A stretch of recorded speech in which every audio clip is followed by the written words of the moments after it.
Hello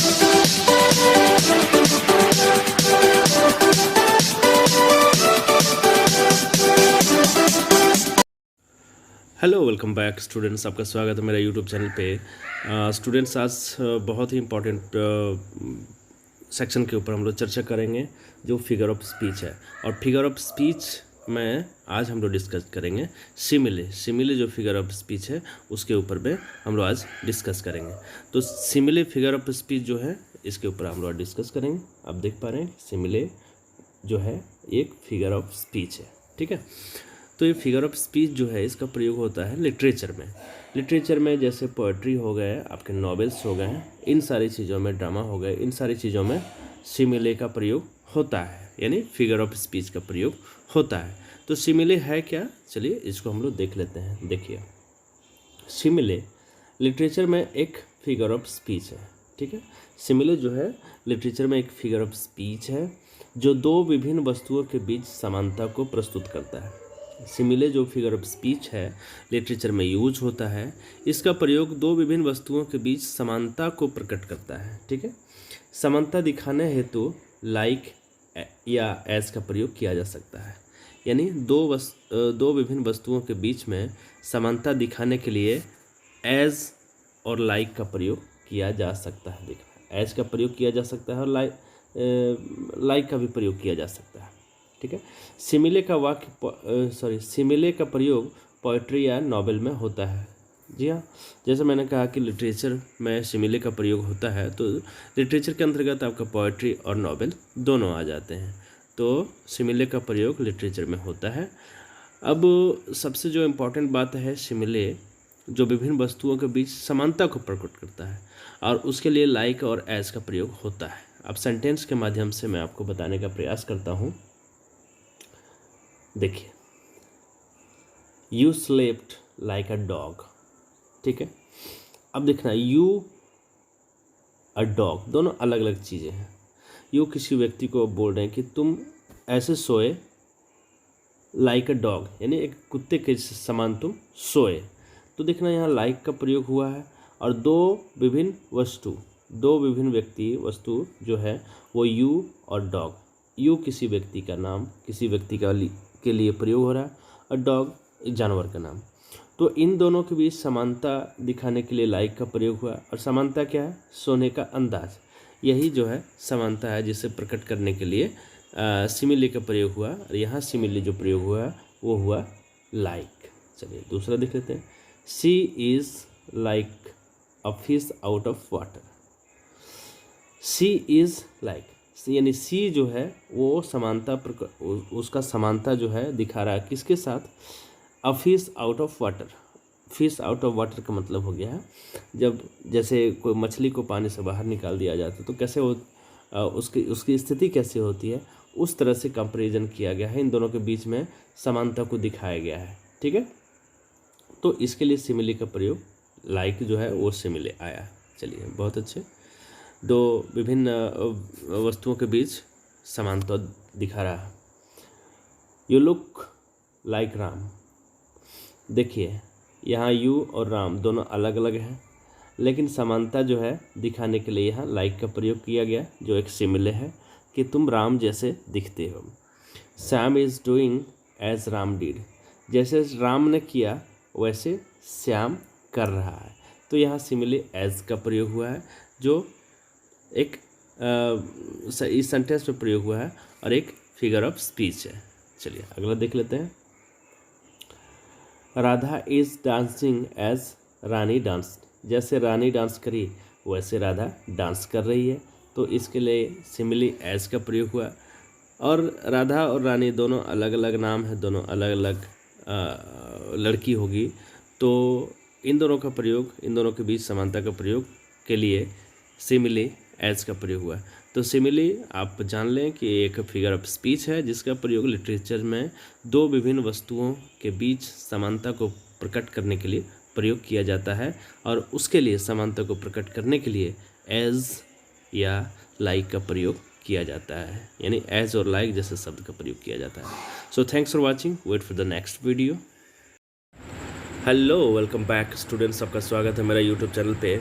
students, पिछले class में मैंने आपको फिगर ऑफ स्पीच बताया था सिमिले। आज मैं आपको फिगर ऑफ स्पीच बताऊंगा एलिट्रेशन। एलिट्रेशन जिसको आप अनुप्रास भी कहते हैं, यह एक फिगर ऑफ स्पीच है और इसका प्रयोग लिटरेचर में काफ़ी होता है। प्रोज में, पोइट्री में इसका काफ़ी ज़्यादा यूज़ है एलिट्रेशन का, और जो एक फिगर ऑफ स्पीच है। तो चलिए इसको देखते हैं हम लोग कि ये फिगर ऑफ स्पीच कैसे है और इसका यूज कैसे होता है सेंटेंसेस में, इसका डेफिनेशन कैसे समझेंगे। ठीक है, तो अब देखें एलिट्रेशन जो है, जिसे आप अनुप्रास बोलते हैं हिंदी में, तो यह एक फिगर ऑफ स्पीच है। Alliteration is a figure of speech. यह फिगर ऑफ स्पीच है having the same consonants sound, जिसमें कि सेम कंसोनेंट साउंड जो है वो आता है, and later repeat. Same consonant sound और कंसोनेंट लेटर जो है वो रिपीट होता है। जो मेन पॉइंट है आपको समझना वो है कि सेम कंसोनेंट साउंड और लेटर जो है वो बार बार आते रहता है। या कॉन्सोनेंट साउंड और कॉन्सोनेंट लेटर हमेशा आते रहता है, वो बार बार आते रहता है। चलिए आगे बढ़ते हैं, देखते हैं। एलिट्रेशन में समान कॉन्सोनेंट्स साउंड और लेटर रिपीट होता है। यानी कॉन्सोनेंट लेटर जो है, कॉन्सोनेंट साउंड्स जो हैं वो और कॉन्सोनेंट लेटर वो रिपीट होते रहता है। तो चलिए एग्जाम्पल के माध्यम से हम लोग देखेंगे कि कैसे एलिट्रेशन में समान कॉन्सोनेंट साउंड और लेटर रिपीट होता है। तो आप देखेंगे जैसे बैग एंड बैगेज है, आप देखें बी और यहाँ बी, तो ये दोनों क्या है, बी जो है वह एक कॉन्सोनेंट है और रिपीट हुआ है। यहाँ भी बी और यहाँ बी, साउंड भी वही आ रहा है बी।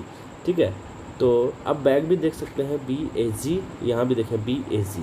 ठीक है, तो आप देख पा रहे हैं क्या है, आपको कॉन्सोनेंट पे फोकस करना है कि बी यहाँ भी और बी यहाँ भी रिपीट हो रहा है और उसका साउंड भी एक जैसा हो रहा है।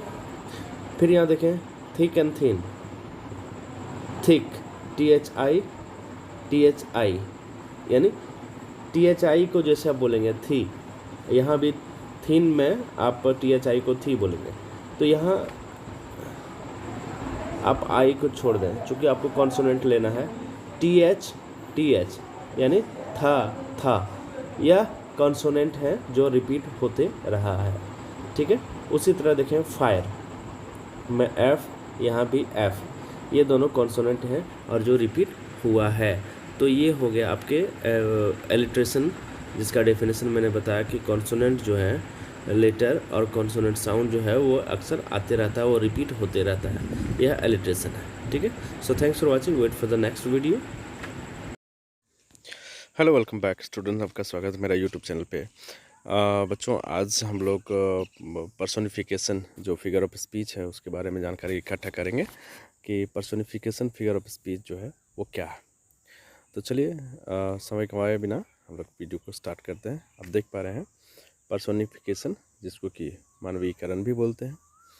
अब देखें, personification is a figure of speech in which lifeless things are treated as if they were human being.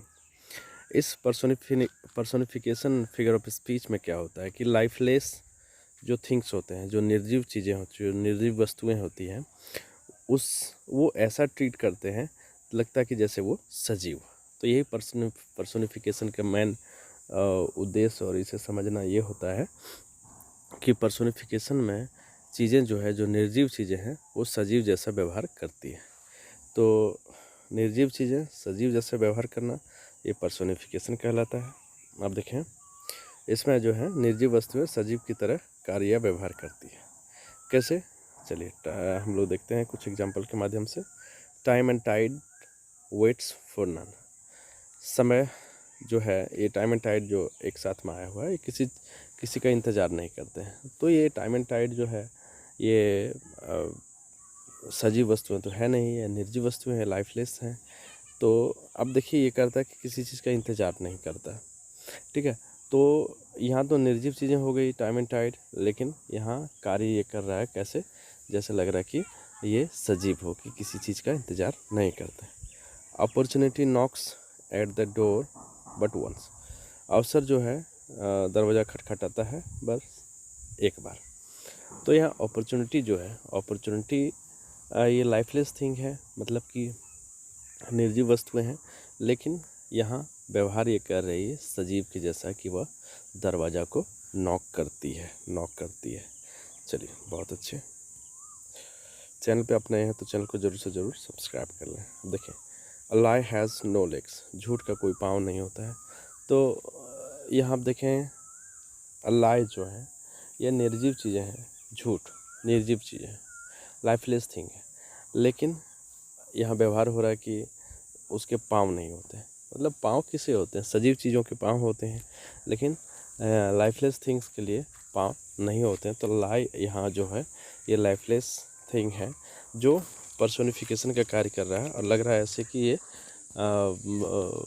व्यवहार कर रही है। So thanks for watching, wait for the next video.